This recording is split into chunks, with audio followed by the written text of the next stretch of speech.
안녕하세요.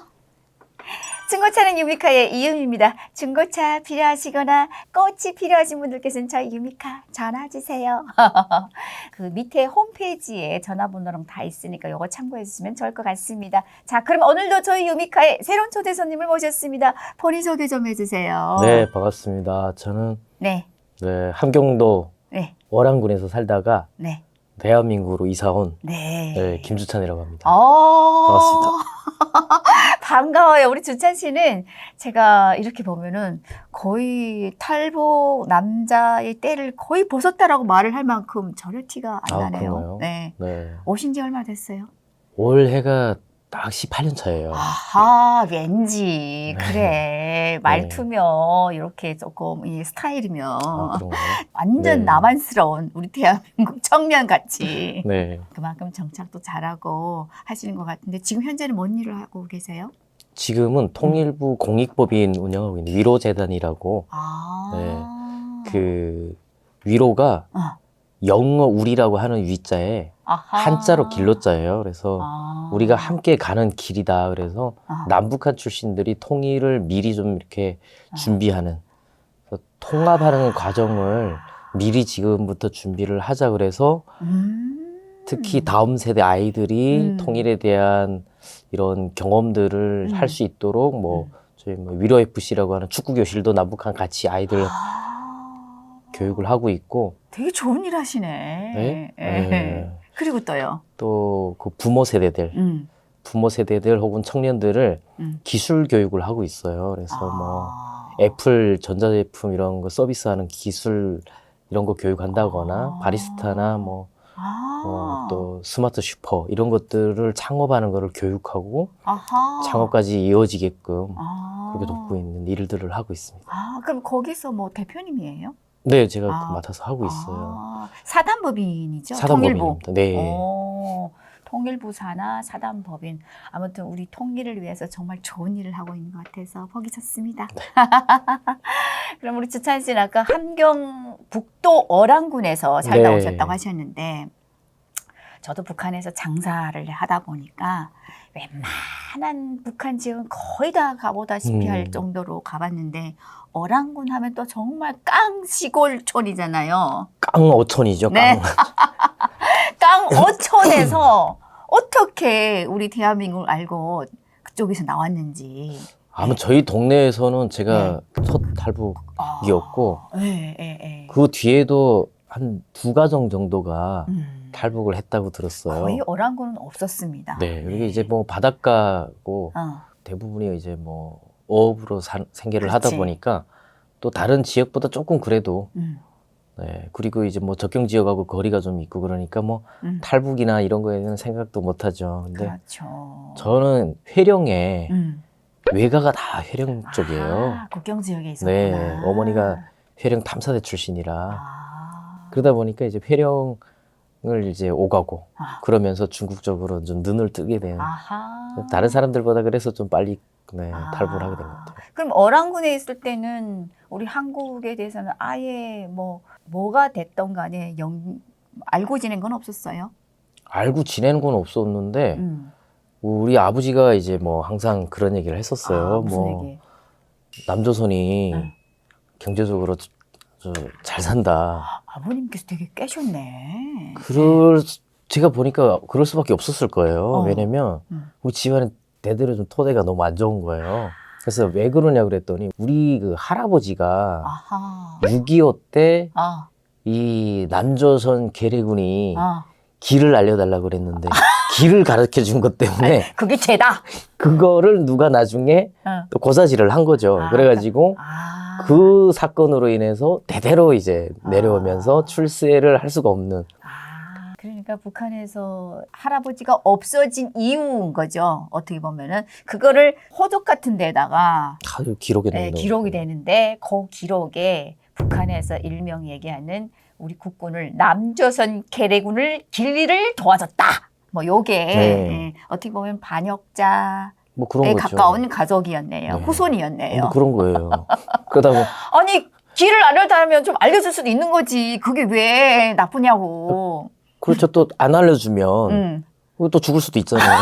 그러니까 그 전시 상황에 그렇지. 살려면은 뭐 이게 뭐 알려줘야지. 태극기 들었다, 인공기 들었다 그때 그 시설이 그때는 그랬죠. 그런 네. 때인데 뭐 길 하나 알려준 것 때문에 결국은 이제 저희 뭐 전혀 알지도 못하는 할아버지 본 적도 없는데. 본 적도 없어요. 어. 그 할아버지 때문에 아버지도 출신 성분이 이제 바뀌지를 않고 그러니까 우리 아버지는 정부에 이게 좀 항상. 감정이 좋지 않고 그렇죠. 그래서 몰래 왜 그 라디오 방송 있잖아요. 그거를 라벨 같은 게 딱 붙어 있잖아요. 네네네. 건들지 못하게 그렇지, 주파수를 그렇지. 못 네, 바꾸게. 못 근데 돌리게. 네. 우리 아버지는 다 뜯어가지고 그걸 이렇게 돌려가지고 맨날 몰래 듣고 그랬어요.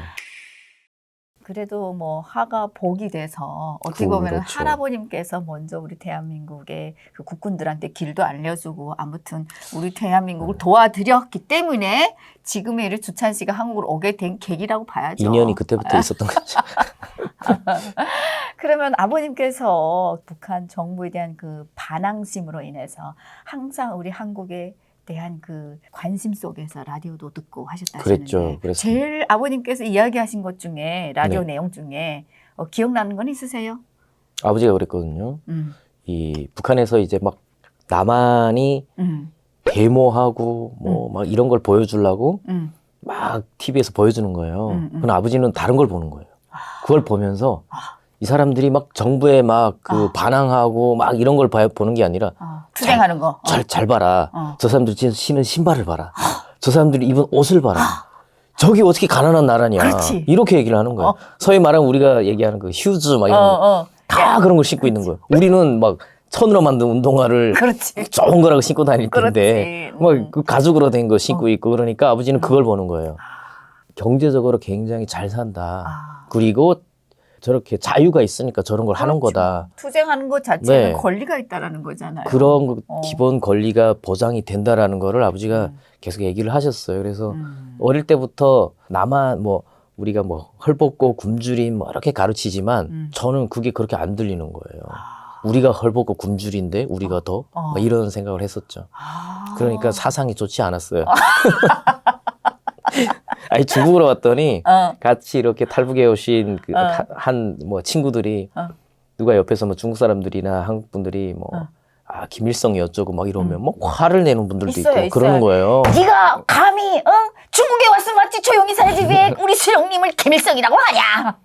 아휴 난 진짜 그런 언니를 경험해서 아는데 네. 정말 진짜 마대에 넣어서 다시 보내고 싶더라고요. 아니 이제 그런 사람들도 있어서 전 그게 되게 놀라웠어요. 이렇게 중성심 좋은 사람들이 뭐하러 나왔대?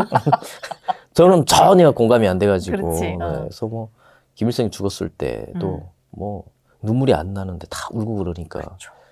저희 집안은 다 그닥 그렇게 공감이 안 되고 그래서 뭐 억지로 이렇게 연기도 좀 하고 그랬었어요. 그렇죠. 옆에서 우는데 안 울면은 또 그 시야에서 보이부 감시 속에서 그럼요. 쟤는 왜 안 우냐 이렇게 또 이렇게 의식을 받게 되니까 눈물 안 흘린다고 그 당시에 잡혀간 사람들도 있었습니다. 그럼요. 네. 동네 또 누가 또 뭐 웃었다 그러면 막 그렇지. 끌려가고 그랬잖아요. 네. 그래서 아무튼 뭐 그다음 정말 전 세계에서 있을 수 없는 그런 세계에서 사는데 북한 주민들은 그렇게 중국에서 왔다 갔다 하다가 중국에서는 한국에 대해서 접한 건 있었어요. 98년도에 중국으로 넘어왔거든요. 98년도에 중국으로 넘어와서 남한 또래 대학생들이나 이 캐나다나 미국이나 이렇게 이민 간 분들 혹은 그들의 2세들 굉장히 많이 만났었어요. 그러면서 자연스럽게 거기서 제가 한 5년 정도 중국에서 살면서 이제 뭐 학교처럼 이렇게 생활을 했었어요. 거기서. 그래서 다 하루 일과가 아침에 딱 일어나서 뭐 이렇게 하면 뭐 1교시, 2교시, 3교시, 4교시 하고 점심 먹고 또 오후에 저녁까지 공부를 하고. 중국에서? 네. 그러면서 뭐 이렇게 과목 중에 남한 경제, 뭐 남한 사회, 역사, 뭐 다양한 남한 공부를 거기서부터 무지하게 시켰었어요. 그래서 그러면서 뭐 남한 그 위성 방송으로 남한의 모든 채널들을 다 볼 수 있었어요. 그래서 뭐 무지하게 봤죠. 그래서 남한에 대해서 많이 이해를 사실 좀 오기 전에도 많이 좀 한 상태로 왔죠. 그러면은 뭐 봤던 TV나 방송 중에서 제일 뭐 충격적으로 받아들였던 게 있다고 하면 뭐가 있었어요? 사실은 중국에서 사는 삶이 충격이었어요. 이게 신분이 불법 체류잖아요. 막 같이 저희 이제 제 또래들이 남자만 한 10명씩 살았어요. 한 집에. 한 집에. 그러면은 갑자기 공항이 쳐들어와가지고 막 끌려나가고 이제 운 좋게 예를 들어 이불장 같은데 막 숨어 있다가 살거나 저 같은 경우에는 한 2번 이제 다른 친구들이 잡혀나가는데 살아남았었어요. 아, 그러니까 학교에서 공식적으로 공부한 게 아니고 이게 어느 몰래. 집에서 몰래 그렇죠. 북한 그런 아이들만 시설인 거죠. 모여서 네. 그래서 그냥 공부를 한 거네요. 그렇죠. 근데 생각보다 좀 체계적이었어요. 아하. 그러니까 일반 그런 공교육에 가는 것보다도 거기서 배울 수 없는 것들을 배우니까. 근데 그럼 가르친 선생님은 누구였습니까? 그러니까 이제 뭐 그걸 운영하시는 분이 있고 그 선생님들은 그렇게 이제 뭐 2세들이 와서 한동안 뭐 한 달, 2달 이렇게 같이 뭐 영어도 예를 들면 한인 2세 자녀들이 와서 같이 교육을 하고 그러니까 같이 어울리는 거죠. 그러니까 그런 프로그램들이 굉장히 좋았어요. 근데 현실은 아무리 그렇게 만난들 내일이라도 당장 잡혀나갈 수 있는 거예요. 북송돼 버리고 그럼 같이 있던 친구들이 막 그렇게 뭐 저는 좀 약간 중국어를 좀 빨리 배워서 그 밖으로 자주 나갔었어요. 이제 밖에 나갔다가 소식을 들으면 나갔다가 집에 들어가야 되는데 공항국이 들이닥쳐서 다른 친구, 그 남아있던 친구들이 다 이제 북송당하고 아이고야. 이런 일들이 있었어요. 근데 그러면은 대부분 못 돌아오는데 또 오는 친구들이 있어요. 근데 오면은 막 그때 당시에 이 인권 문제가 굉장히 심각하게 그렇죠. 막 네. 나올 때인데 중국 교두에서 북한으로 넘어갈 때 목숨 걸고 막 탈출을 하잖아요. 네. 그러니까 그게 현실인 거예요. 내가 매일 저녁 나만 이 드라마를 보는 게 그게 유일한 희망이었어요. 그렇지. 왜냐면 현실은 너무 처참하잖아요.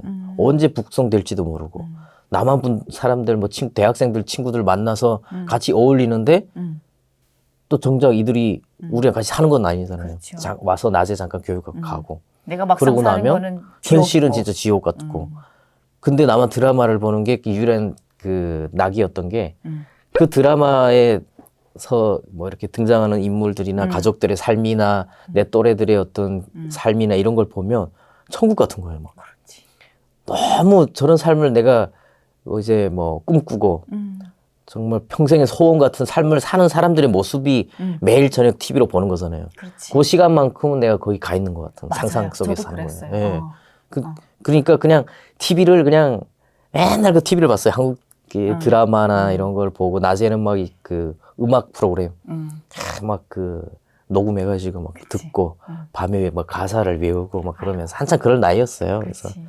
아이돌 뭐 당시에 뭐 이제 막 유명한 아이돌 노래 막 외우고 따라하고 뭐. 저도 어렸을 때 20대에 중국으로 넘어와서 이제 한국 TV를 드라마든 뭐든 보면서 지금 말한 것 중에 동감이 되는 게 한국 드라마든 뭐든 보게 되면 그 순간만큼만 내가 진짜 우리 한국에 와 있는 듯한 내 그 지옥 같은 삶을 잊고 사는 것 같아서 현실을 좀 현실을 잊을 좀 수 있는. 잊죠, 네. 그랬었어요. 네. 그래서 대한민국 드라마를 보는 게 유일한 나그를 사는 이유가 그것 때문인 거예요. 네. 그러니까 거기서 그렇게 많이 보다가 오히려 남한에 와서 못 본다고 다들 그러던가요? 저도 안 봅니다. 네. 네.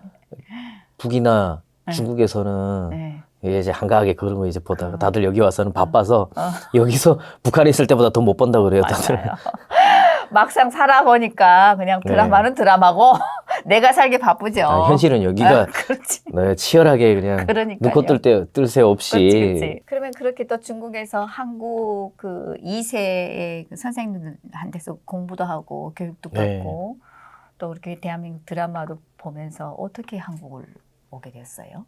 그러다 보니까 이제 자연스럽게 그 전에는 뭐 남한으로 간다고 생각을 못 했었어요. 남한 뭐 꿈도 못 꿨죠. 무서워서. 그렇지. 갈 줄도 모르고 네, 어떻게 가야 될지도 모르는 상태였고. 근데 TV를 보는데 뉴스가 막 대대적으로 나오는 거예요.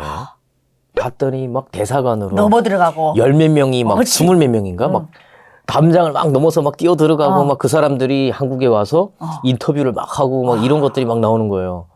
그리고 밤에 자고 일어났는데 친구가 없어졌어. 편지를 써놓고 도망간 거예요. 어머. 나도 저렇게 가겠다. 같이 있던 친구가 자고 일어났는데 없어진 거예요. 나는 너무 남조선 가고 싶어서 안 되겠다 그러면서 다른 친구 용돈을 훔쳐가지고 갔어요.